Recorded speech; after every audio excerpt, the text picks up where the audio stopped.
Everyone loves to talk about quarterbacks and everyone loves to talk about the NFL draft. So in today's video, we're going to combine both topics and talk about my top 10 quarterback prospects for the 2022 NFL draft. I am joined by my friend Steven, who happens to be a scout, and I'm going to give you guys the story and background of each player, while he's going to give you an analysis from an actual scout's perspective. But right before we get into that, be sure to subscribe to both his channel and my channel, as 80% of you guys are not subscribed to mine, and I know we can do better than that. Now, without further ado, let's get started and talk about 2022 quarterbacks. In this video, I will not be actually ranking the guys. We're just going to go through 10 prospects who I believe are the top 10 best. We're first going to start out with Keydon Slobus. He was a late riser coming out of the state of Arizona and was only listed as a 3-star recruit. He was never expected to play when he got to USC, but he still decided to commit there. According to 24/7 Sports, he was a 3-star recruit, the number 26 pro-style quarterback, and the 705th best player in the class of 2019. As a true freshman, JT Daniels would get injured right away, and Slobus would take over the starting quarterback duties. He played spectacular and had one of the best freshman seasons in USC history, and his future was extremely bright. As a sophomore, he did struggle to a degree, but still led the team to a 5-0 regular season record, and showed he's a legit NFL prospect. I'm waiting for him to put up big numbers in 2021, and I think USC is a dark horse playoff team if he plays at his best. Now let's see what the experts think. Keydon Slobus is a guy who had a great 2019 season, really busted onto the scene, showed a lot of good things in his ability to be very accurate, push the ball downfield. 2020 came, I still thought he did some good things. I think there was some of the fan base was down on him because I think they had some pretty high expectations, but with the COVID year and he was battling through injuries, I still think he had a good season. So the things you want to see improvement on is take what the defense gives you. He can make any throw on the field. One of his best throws is from the right hash or the left hash to the opposite side of the field, throwing a good deep out. He's very good at anticipating his throws. So if he can continue to progress and take a step forward in 2021 as opposed to taking a lateral step, I think you could see him go up on draft boards as well for the 2022 draft. Carson Strong has been a popular buzzword quarterback going into the 2022 NFL Draft, as he seems to be that next West Coast quarterback dude, just like we've seen with Josh Allen, Jordan Love, and Zach Wilson.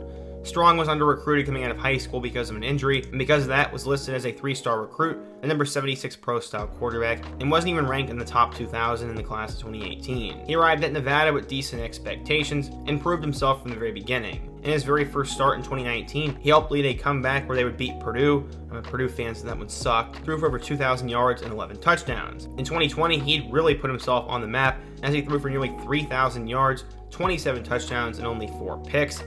And he's a guy who could continue to get better. Carson Strong is a quarterback who's gotten a lot more hype as of late, and rightfully so. And if you listen to any of our stuff we've put out the past few years, you'll know how high we are on Carson Strong. He has the ability to make any throw on the field. If you just go look at some of his highlights or just pull some game film up, you'll see the ball being driven downfield often and throughout the game. And so that's something that he brings to the table and that NFL teams will love. Big time arm, deceivingly good athlete too. He can move his legs a little bit, but his main character trait is his big time arm. The one kind of knock that you'll have on him is he plays in the Mountain West, so of course you're naturally going to get those questions. The competition isn't what it is in the SEC, the Big 10, Big 12, etc. But still, I'm not hugely concerned about that, especially if he has another big 2021 season. He could really solidify himself as one of the top quarterbacks in the 2022 NFL Draft. The next guy we have to talk about is Malik Willis, who's someone who came out of left field last year. He currently plays for Liberty, but going back in time, Willis was a pretty big deal. Coming out of Atlanta, Georgia, Willis was a high 3-star recruit, the number 21 athlete, and the 368th best player in the class of 2017. He ended up moving to the quarterback position, where he would take his talents to Auburn. He was there with Jarrett Stidham and Joey Gatewood, and in 2017, he would appear in 7 games, throwing for a total of 45 yards and 1 touchdown. In 2018, he was once again a backup, and he would appear in 6 games, throwing for 19 yards.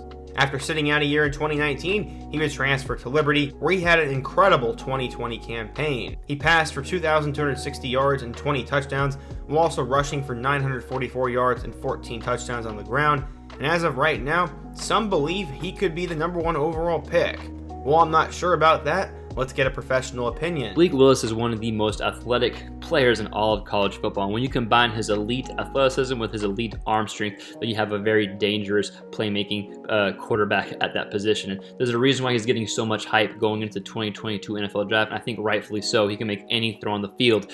His legs are very, very dangerous, whether he is escaping the pocket to run or escaping the pocket to throw the ball downfield. And so he's an extremely talented quarterback, and he fits Liberty's offense perfectly. The knock you have on him is going to be the talent that they play. How would he look if he played a full SEC schedule, yada, yada, yada, all that type of stuff. But I think he's uber talented. I think that he has a big chance to be a first-round pick if he has another big year in 2021. Again, he needs that big year in 2021, but if he does, all the tools are there, the skill sets are there for him to be successful at the next level. Up next, we have Spencer Rattler. Coming out of the state of Arizona, Rattler became one of the top high school football quarterbacks at all time before he decided to commit to Lincoln Riley in the Oklahoma Sooners. He was the backup to Jalen Hurts in 2019 before he was a starter last year. He was the freshman of the year by many sources, and while he did struggle at the beginning, he really turned it on at the end, and many people believe he is the top quarterback in the 2022 class. Spencer Rattler is thought by many to be the top quarterback in the 2022 draft, and whether he's taken number one overall or not remains to be seen, but there are a lot of things to like about Spencer Rattler, especially his natural throwing ability. Probably has the strongest arm in this year's draft, natural throwing motion, can throw from any different angle from any different position, whether it's off platform, in the pocket, and regardless of what type of throw it is, he's able to throw a 1 ball, which is going to be a rocket, a 2 ball, which is in between a rocket and a go route, and a 3 ball, which is a deep ball. There's not a throw on the field he can't make. The one thing you want to work on, or that he wants to work on, is just some decision making and breaking down defenses pre-snap. He struggled a bit at the early beginning of the 2020 season, but something that he got a lot better on over time, so I expect him to continue to get better at that and really show a good knack for his pre-snap reads in 2022 and be one of the best quarterbacks and probably the top quarterback taken in the 2022 NFL draft. Up next, we have Michael Penix Jr. out of Indiana. Coming out of the Tampa Bay area, Penix originally committed to play football for Tennessee, but after Butch Jones was fired, Pruitt would pull his offer, and Michael would have to find a new school. He decided to commit to Tom Allen in the Indiana Hoosiers, and as a freshman, he would play in 1 game before he would go down with a season-ending injury. In 2019, he was the starter, and after a couple great games, he went down with another season-ending injury. The story of his career has been those injuries.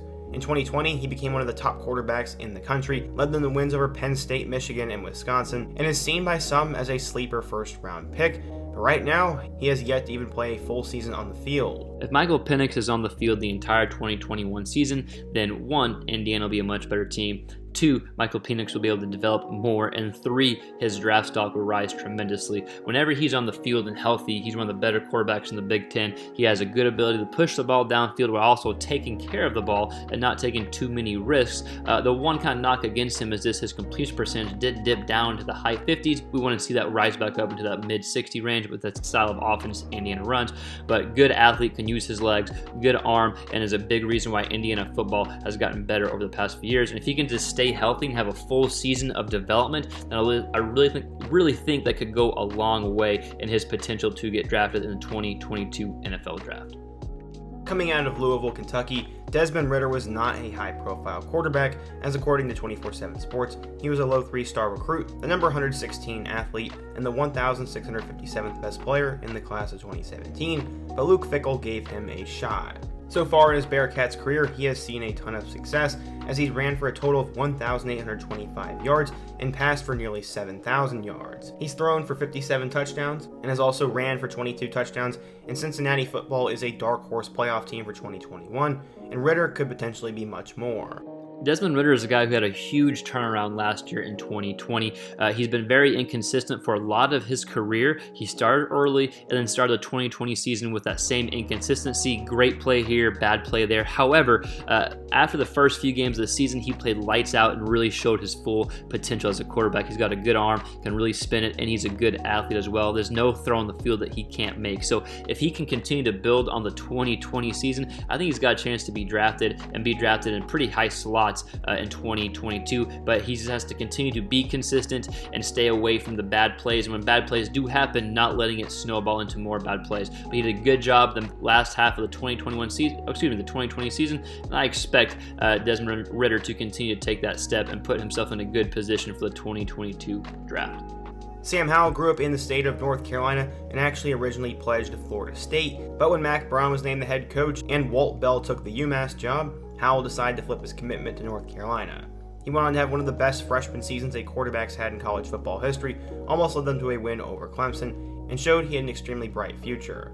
Last year he came back for the Tar Heels and became one of the best and most efficient players in the country, and going into 2021, he is a serious playoff contender, is one of the top players in the game, and could see himself go number 1 overall in 2022. Sam Howell will be one of the top quarterbacks taken in the 2022 NFL Draft, and for a variety of reasons, but one of the most important reasons so is his ability to push the ball downfield and do it accurately. If you watch the film, he's able to anticipate when the receiver is breaking open, as well as being able to just throw his receivers open. And also an underrated part of his game is his athleticism, his ability to make plays when nothing is there, go off platform, or just use his legs to pick up a first down whenever he needs to. And like most good quality quarterbacks, especially quarterbacks that can run a little bit, sometimes that can lead to their downfall as well. So something that Sam Howell can improve on and work on is just whenever nothing is there, take a sack every once in a while, throw the ball away, don't force anything, because sometimes when you try to force something is when he gets led into trouble. But ideally, Sam Howell is going to improve on that this year and kind of take what the defense gives him while still being known for those explosive plays downfield.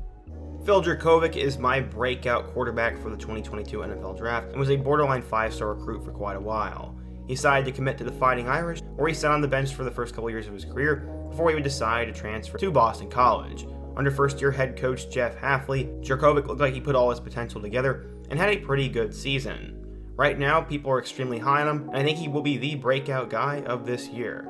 Phil Jacobic is a guy who busted on the scene last year and did a really good job at the quarterback position for Boston College, and was a big reason why they had a good season. A few takeaways when watching Jacobic on tape is his ability to, one, take care of the football, had a very good TD to interception ratio, 17 TDs, 5 interceptions is better than 3-1, and then his ability to maneuver within the pocket. They do a good job at Boston College with the play action, some half rolls, something he does very well. He's able to process defenses, which I think will bode well at the next level. The one area that I kind of want to see improvement from is his accuracy against kind of the better competition. Against Notre Dame, his completion percentage was at 45, Clemson was at 50, even against Virginia Tech was at 54, a game that they lost. So you want to see him be a bit more accurate against the kind of better competition, the better teams, but again, it was his first year starting, and I think he could have a big 2021 season and put himself up towards the top at the 2022 draft. JT Daniels was a quarterback prodigy from a young age and worked his whole life to become a big-time prospect. Coming out of the state of California, Daniels was a huge deal and would decide to take his talents to USC. He'd have a solid freshman year, but it was plagued with a ton of inconsistency, and people were expecting him to break out as a sophomore. Unfortunately, he'd go down with a season-ending knee injury in that first game, and he would sit out the remainder of the 2019 season. He decided to transfer to Georgia, and after battling a little bit of injury last year, he finally played towards the end of the season. He was starting to put all his potential together. Going into 2021, I expect him to be one of the best quarterbacks in the country. He's going to be a ton of fun to watch, and I think he'll be a high-end NFL draft pick. JT Daniels is an uber-talented quarterback with plenty of potential, and there's a reason why he was a very highly touted recruit coming out of high school. And even though he only played in 4 games with Georgia last year, you saw a huge shift offensively in the ability to drive the ball downfield and spread the defense out and really open up a lot of the underneath stuff because of what Daniels brings to the table. So I think when you look at him, you see the ability to drive the ball downfield and open up the underneath stuff. The one thing that you want to see Daniels improve on, which I think will come in experience, is the ability to hit the smaller plays and to take what the defense gives him. There's several plays in watching film where a receiver's running wide open, or he just kind of misses the wrong read or makes the wrong read. And I think that comes from just experience. So the more experience he has in Georgia's offense, again, he only played 4 games last year. I think the more experience you have, that kind of thing should get cleaned up by itself, and he should have a big year and should be one of the top quarterbacks taken in the 2022 draft. Finally, we have another California-bred quarterback by the name of Matt Corral. He was a 5-star recruit and the top quarterback in his class at one point, but his stock would eventually tank. He went from USC to Florida to Ole Miss, where he sat on the bench his first year and then started a couple games in 2019. In 2020, he broke out onto the scene as one of the most polarizing players in the country and was a guy who had the chance to either throw for 6 touchdowns or throw 4 picks. He was extremely inconsistent, but he showed he had all the talent, potential, and that it factor, and Matt Corral is a very intriguing prospect going into this draft. Matt Corral does a lot of things well as a quarterback, and the three biggest takeaways when watching Corral on film is one, his ability to push the ball downfield, something that of course is going to be popular in Lane Kiffin offense, but two, his ability to fit the ball into tight spaces and the tight windows, which kind of just demonstrates his accuracy, and then three, the anticipation factor, which leads to all these three type of throws. And I only expect bigger things out of Matt Corral in year 2 under Lane Kiffin's offense, especially he has a full offseason to go through. The one thing I'm going to work on if I'm Matt Corral is eliminating bad mistakes after another bad play. So he had one game with 5 picks, another game with 6 picks, but besides that, took care of the ball. So if you can just eliminate bad plays after a bad play does happen, because bad plays will come up, but if you just eliminate that snowball effect, I think we'll see a big step for Matt Corral, and he could really kind of shoot his way up to be one of the top quarterbacks picked in the 2022 draft. So yeah, special thanks to my friend Steven, who is a scout for coming on to today's video. I enjoyed having him on, and I hope you guys enjoyed his opinion. Before you go, let me know who your favorite quarterback in the 2022 class is, what we got right and what we got wrong, and be sure to let me know another topic I can do next. Hit that like button if you want to support today's video, subscribe if you are new here, and check out all my other videos on the end screen. I hope to see you guys again soon, but until next time, peace.